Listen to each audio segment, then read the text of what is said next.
በቀን ከአንድ እስከ ሁለት የሾርባ ማንኪያ ወይም ከ10 እስከ 20 ግራም ሰሊጥን ለአንድ ወር በየቀኑ ብትመገቡ በሰውነታችሁ ላይ የሚታዩ ለውጦችን ሊፈጥር ይችላል። ሰሊጥ ጥቃቅን ቢሆኑም እጅግ በጣም በንጥረ ነገሮች ግን የበለጸጉ ናቸው። ምን እንደምታስተውሉ ወይም ደግሞ እንደምትመለከቱ ልንገራችሁ። አንደኛ፣ የመጀመሪያ ሳምንት ላይ የምግብ መፈጨታችሁ መሻሻል ይጀምራል። ሰሊጥ በእነዚህ የበለጸጉ ናቸው። በፋይበር፣ በጤናማ ስብ፣ በማግኒዥየም የበለጸጉ ናቸው። ምን ይከሰታል? የሆድ ዕቃ እንቅስቃሴ የበለጠ መደበኛ ይሆናል። የሆድ መነፋትም ይቀንሳል። በመጠኑ ከተወሰደ የተሻሻለ የአንጀት ቅባትንም ይሰጡናል። ፋይበሩ ጥሩ የሆድ ውስጥ ባክቴሪያዎችን ይመግባል፣ እንዲሁም የሆድ ድርቀትንም ለመከላከል ይረዳል። በድንገት በጣም ብዙ ከበላችሁ በቀን ከሁለት የሾርባ ማንኪያ በላይ የሆድ መነፋት ሊሰማችሁ ይችላል። ስለዚህ በአንድ የሾርባ ማንኪያ ጀምሩ፣ እናም ቀስ በቀስ መጠናችሁን ጨምሩ። ሁለተኛ፣ ከአንድ እስከ 2 ሳምንታት ውስጥ የኮሌስትሮል መጠናችን መሻሻል ይጀምራል። ሰሊጥ እነዚህን ይይዛል: ሴሳሚን፣ ሴሳሞልና የእጽዋት ስቴሮል ፕላንት ስቴሮሎችን። እነዚህ ውህዶች መጥፎ ኮሌስትሮልን ኤልዲኤልን ለመቀነስ፣ ጥሩ ኮሌስትሮልን ኤችዲኤልን ለመደገፍ፣ በደም ስሮች ውስጥ ያለን የኦክሲዲቲቭ ስትረስን መቀነስን ይደግፋሉ። ከጤናማ አመጋገብ ጋር ከተቀላቀሉ ከጥቂት ሳምንታት በኋላ በስብ መጠን ላይ መሻሻሎችን ማየት ልትጀምሩ ትችላላችሁ። ሶስተኛ፣ ከ2 እስከ 3 ሳምንት ውስጥ የደም ግፊት ድጋፍን ታገኛላችሁ። ሰሊጥ በማግኒዥየም እና በፖታሲየም የበለጸጉ ናቸው።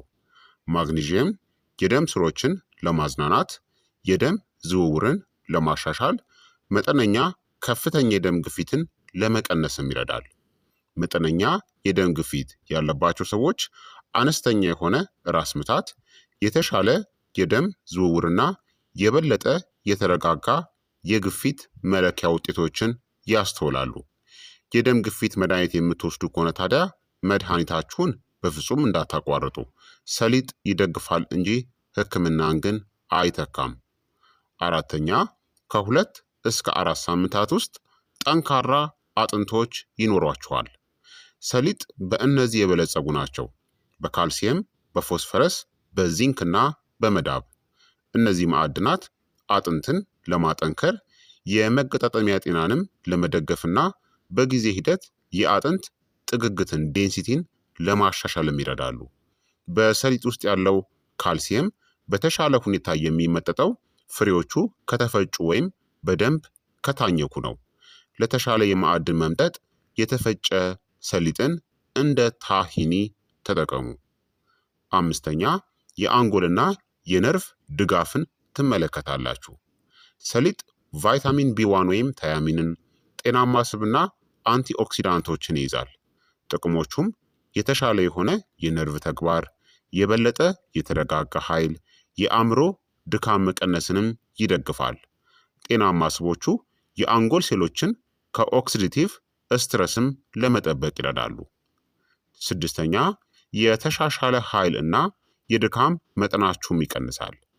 ሰሊጥ በብረት፣ በመዳብና ጤናማ የሆኑ ስቦችንም ያቀርባሉ። ብረት በደም ውስጥ የኦክስጅን ዝውውርንም ይደግፋል። መዳብ ደግሞ ብረት እንዲመጠጥም ይረዳል። መጠነኛ የብረት እጥረት የነበረባችሁ ከሆነ አነስተኛ የሆነ ድካም፣ የተሻለ ጥንካሬና የተሻለ ትኩረትን ታስተውላላችሁ። ይሁን እንጂ ሰሊጥ ብቻውን ከባድ የደም ማነስን ግን አይፈውስም። ሰባተኛ፣ ብግነትን ወይም ደግሞ ኢንፍላሜሽንንም ለመቀነስ ይረዳል። ሴሳሚን እናም ሴሳሞል ኃይለኛ አንቲኦክሲዳንት ናቸው። ከአንድ ወር በኋላ የመገጣጠሚያ ምቾት ማጣት ሊቀንስ ይችላል። የቆዳ ብግነትም ሊሻሻል ይችላል። አጠቃላይ የብግነት ምልክቶችም ሊቀንሱ ይችላሉ። ይህ ተጽዕኖ ከነዚህ ጋር ከተቀላቀለ የበለጠ ጠንካራም ይሆናል። ከአነስተኛ ከተቀነባበረ ምግብ፣ ከተጨማሪ አትክልቶችና ከመደበኛ የአካል ብቃት እንቅስቃሴ ጋር ሲጣመር ድንቅ ለውጦችን ትመለከታላችሁ። 8ኛ የሆርሞን ድጋፍ ይኖራል። በተለይ ለሴቶች ሰሊጥ ሊግናንስን ይይዛል። እነዚህ የሆርሞን ሚዛንን ቀስ ብለው ሊደግፉ የሚችሉ የእጽዋት ውህዶች ናቸው። የወር አበባ ከመምጣቱ በፊት የሚታዩ ምልክቶች ፕሪሜንስትራል ሲንድረም መቀነስ፣ የተሻለ የወር አበባ መደበኛነት፣ በፔሪሜኖፓውስ ከማረጥ በፊት ባለው ጊዜ ወቅት ድጋፍን ይሰጣል። ጥቁር ሰሊጥ ታዲያ በተለምዶ ለሆርሞን እናም ለስነ ተዋልዶ ጤና በጣም ጥቅም ላይ ይውላል። 9ኛ የቆዳ እናም የፀጉር ጥቅሞችን ትመለከታላችሁ። በእነዚህ ምክንያት በቫይታሚን ኤ፣ በዚንክ፣ በጤናማ ስብና በመዳብ አማካኝነት ከአንድ ወር በኋላ የተሻለ የቆዳ ጤና፣ አነስተኛ የሆነ ድርቀት እናም ጠንካራ ፀጉርም ይኖራችኋል። መዳብ የኮላጅን ምርትንም ይደግፋል። 10ኛ በክብደት ላይ ያለው ተጽዕኖም ከፍተኛ ይሆናል። እንደ ሁኔታው ይወሰናል። የሰሊጥ ፍሬዎች ካሎሪ የበዛባቸው ናቸው። አንድ የሾርባ ማንኪያ ከ50 እስከ 60 ካሎሪ አለው። በጥንቃቄ ከተበላ ረሃብን ለመቆጣጠር ይረዳል። የጥጋብ ስሜትንም ይጨምራል። የምግብ ፍላጎት መጣደፍንም ሊቀንስ ይችላል። ከመጠን በላይ ከተበላ ግን ለክብደት መጨመር ሊዳርግ ይችላል። መጠነኛ መሆኑ ቁልፍ ነው። ታዲያ የሰሊጥ ፍሬዎችን ወይም ደግሞ ሰሊጥን እንዴት በአግባቡ መመገብ እንዳለባችሁ ልንገራችሁ። ተመራጭ መንገዶች አንድ የሾርባ ማንኪያ የተፈጨ ሰሊጥን በሞቀ ውሃ ውስጥ በአጃ ወይም ደግሞ በኦትሜል ወይም እርጎ ላይ በመጨመር በሰላጣዎች ውስጥ በመቀላቀል እንደ ታሂኒ ማለትም የሰሊጥ ለውዝን ሰርታችሁ በመጠቀም ከመፍጨታችሁ በፊት ታዲያ በትንሹ ደረቅ አድርጎ መቁላት ታዲያ ያስፈልጋል።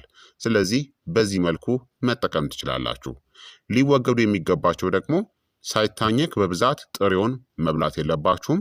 ከመጠን በላይም መቁላት የለባችሁም። ንጥረ ነገሮቹን ያጠፈዋል። ምን አይነት ሰዎች ደግሞ ጥንቃቄ ማድረግ አለባቸው? የሰሊጥ አለርጂ ካለባችሁ፣ የኩላሊት ጠጠር ኦክሳሌት ሴንሲቲቪቲ ካለባችሁ፣ ከባድ የምግብ መፈጨት ሴንሲቲቪቲ ካለባችሁ፣ የደም ማቅጠኛ መድኃኒቶችን የምትወስዱ ከሆነ በመጠኑ ተጠቀሙ። ምክንያቱም ሰሊጥ ደምን የማቅጠን ውጤትም አለው። ታዲያ ሰሊጥን መጠቀም በጀመራችሁ ከ30 ቀናት በኋላ ምን ይከሰታል? በአግባቡ ከተወሰደ በቀን ከ1 እስከ 2 የሾርባ ማንኪያ የተሻለ የሆነ የምግብ መፈጨት፣ የተሻለ የኮሌስትሮል ሚዛን፣ ለደም ግፊትም ድጋፍ፣ ጠንካራ የሆኑ አጥንቶች፣ የብግነት ወይም የኢንፍላሜሽን መቀነስ፣ የተሻለ ቆዳና ፀጉር፣ የተሻለ ኃይል ይኖራችኋል። በአጠቃላይ ሰሊጥ ጤናን ይደግፋሉ፣ በሽታዎችን ግን ብቻቸውን ሊፈውሱ አይችሉም። ለ1 ወር ሰሊጥን ተጠቀሙና ለውጡን ተመልከቱት። እጅግ በጣም ድንቅ ለውጦችን ትመለከታላችሁ። ስለዚህ ክቡራትና ክቡራን ተመልካቾቼ የዛሬው የጤና ትምህርት እንግዲህ ይህንን ይመስል ነበረ። እንደተማራችሁበትም ተስፋ አድርጋለሁኝ። ሀሳብ አስተያየታችሁ ደግሞ አይለኝ ይላለው። ይህ የጤና ትምህርት ለበርካታ ሰዎች እንዲደርስ ሁላችሁም በቅንነት ላይክ እና ሼር በማድረግ ሌሎችንም አስተምሩ አሳውቁላለሁኝ። ጥያቄ ካላችሁ ከዚህ ቪዲዮ ጋር በተያያዘ ጥያቄያችሁን በኮመንት ላይ አስፍሩልኝ። በቀጣይ የጤና ትምህርት እስከምንገናኝ እኔንም እናንተንም ቸር ያቆየን። መልካም ጊዜ፣ መልካም ቆይታ። ቻው ቻው።